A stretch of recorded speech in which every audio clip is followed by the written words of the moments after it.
sur le podcast d'Amanaska, le premier compagnon de voyage à vous proposer de découvrir Bali et les îles indonésiennes, tout en partageant avec vous des conseils, des informations pratiques, de l'actualité, pour préparer votre voyage et le vivre autrement. À travers nos expériences, nos coups de cœur, les histoires d'hommes et de femmes inspirants, nous allons vous raconter ce pays que nous aimons, où nous vivons. Vous faire découvrir des traditions millénaires, des cultures ancestrales et un quotidien que nous partageons avec le peuple qui vit sur l'île aux 1000 temples.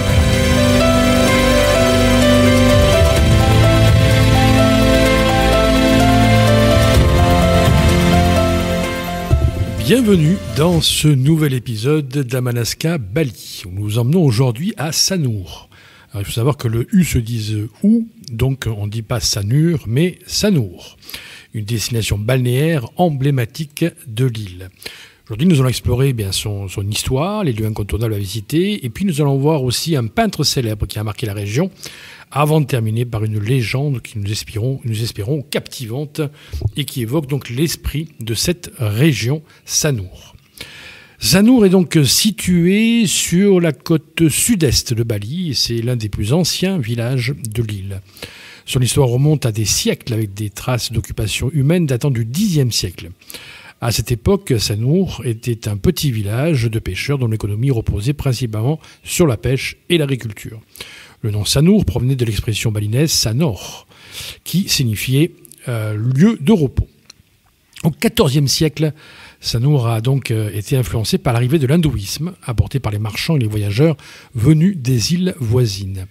Cette influence religieuse a joué un rôle essentiel dans la formation de la culture balinaise et Sanur est donc devenu un lieu de culte important avec des temples dédiés aux divinités hindoues. Dans les années 1930, Sanur a commencé à attirer les premiers touristes étrangers, notamment des artistes, des écrivains et des aventuriers. Parmi eux, le peintre belge Adrien Jean Lemailleur, qui a été particulièrement influencé par la beauté de la région. Sanur est devenu un refuge pour ces artistes qui ont trouvé l'inspiration dans la vie quotidienne des Balinais, leurs traditions et leur spiritualité. L'arrivée des touristes a également conduit, bien sûr, au développement d'infrastructures, avec la construction des premiers hôtels et des établissements touristiques. À partir des années 60, à peu près, 60, Sanur est devenu une destination de choix pour les voyageurs à la recherche d'un cadre plaisir, loin de l'agitation de Kuta et de Legian. Et nous verrons ces deux régions qu'on mettra en une seule, Kuta et Legian, qui se trouvent donc là aussi sur le sud de Bali. L'indépendance de l'Indonésie en 1945 a également eu un impact sur Sanur. Alors que le tourisme s'est développé, la région a su conserver son charme traditionnel. Les habitants de Sanur ont continué à pratiquer leurs coutumes et continuent encore le rituel reliant la communauté à ses racines culturelles. Dans les années récentes, Sanur a fait l'objet d'un développement plus organisé, avec un accent sur le tourisme durable. Les autorités locales et les organisations communautaires travaillent ensemble pour préserver l'environnement et la culture balinaise tout en accueillant des visiteurs du monde entier.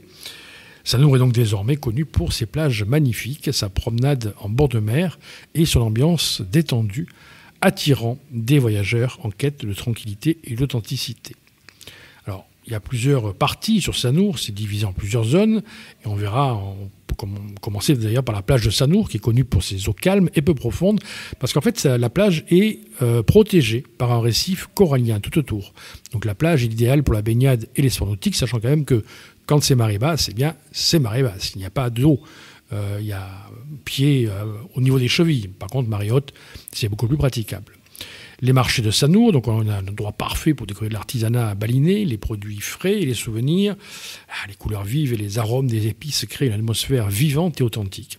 On y retrouve tout l'artisanat de l'île, entre les paniers en bambou de Sédimène ou les sculptures de Dobu, de les sarongs. Voilà. On retrouve un petit peu tout ce qui se trouve sur Bali dans les marchés de Sanur. Et puis, bien sûr, n'oublierons pas la promenade de Sanur qui représente une promenade en bord de mer avec un côté cycliste et un côté piéton et qui représente à peu près 4-5 km et qui offre un cadre pittoresque, comme on dit, pour se promener, faire du vélo ou simplement admirer la vue de l'océan et c'est très agréable. Alors, il y a à l'intérieur de Sanur une particularité, c'est le musée Lemailleur, situé juste à côté de la plage de Sanur et qui était autrefois la résidence, nous l'avons vu, de l'artiste Adrien Jean Lemailleur. un peintre belge qui a joué un rôle essentiel dans l'art balinais du XXe siècle, arrivé à Bali dans les années 30 avec sa femme, son épouse, Ni Newman Pollock. Sa rencontre avec cette danseuse balinaise a profondément influencé son travail. Et Lemayeur a été inspiré par la vie quotidienne des Balinais également, leur tradition, leur spiritualité. Ces toiles vibrantes capturent la couleur et la lumière de Bali, ainsi que les scènes de la vie locale, tout simplement, y compris la représentation de la danse balinaise, puisque sa femme était danseuse balinaise, et des paysages absolument magnifique. Le musée est également un lieu de rencontre pour les amateurs d'art et les étudiants qui peuvent y participer donc à des ateliers, des événements culturels.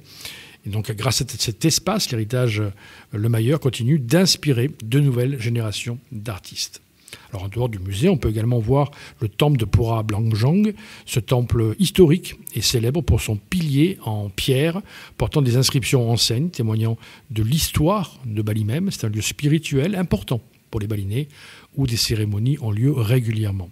Vous pourrez également découvrir la plage de Mertasari, qui a une histoire en 1906 assez particulière, mais ça vous le verrez, vous le découvrirez quand vous viendrez avec nous, tout simplement, quand vous visiterez, voyagerez, découvrirez Bali, parce que c'est une histoire tout à fait particulière sur la plage de Mertasari, mais qui est donc peut-être moins fréquentée que les autres plages de Sanur, qui est dédiée plutôt à la population locale, qui vient souvent le week-end, samedi, dimanche, se baigner là-bas, et donc vous pourrez profiter de la tranquillité et la beauté des paysages. Attention, ils ont donc créé il y a quelques années un port, donc c'est devenu peut-être un petit peu moins traditionnel, mais la population continue à fréquenter. Puis il y a une particularité, c'est qu'au mois de juillet et au mois d'août, il y a le festival des cerfs-volants, absolument magnifique, avec des cerfs-volants gigantesques, et donc ça se passe sur la plage de Mertasari.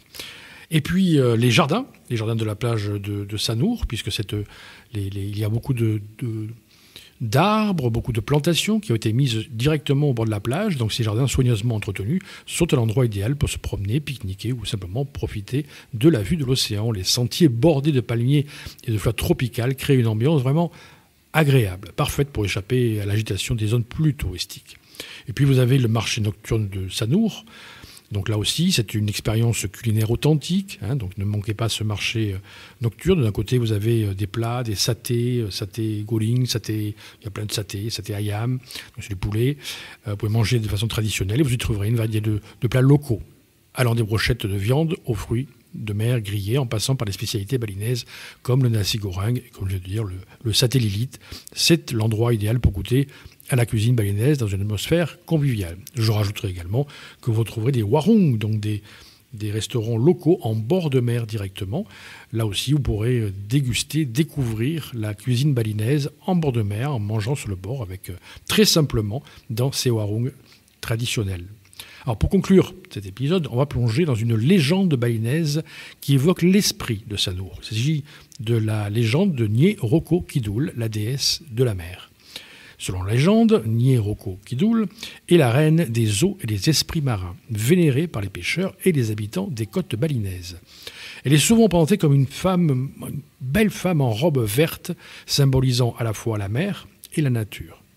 Un jour, un jeune prince de Bali tomba amoureux de Rio Roko Kidul.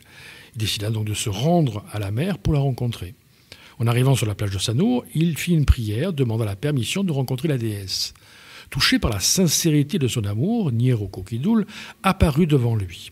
Elle lui révéla que leur amour était impossible, car elle était une déesse, et lui, c'était un mortel. Cependant, elle lui offrit un cadeau, la protection de la mer et des pêcheurs de Sanur, tant qu'il respecterait l'océan et ses habitants.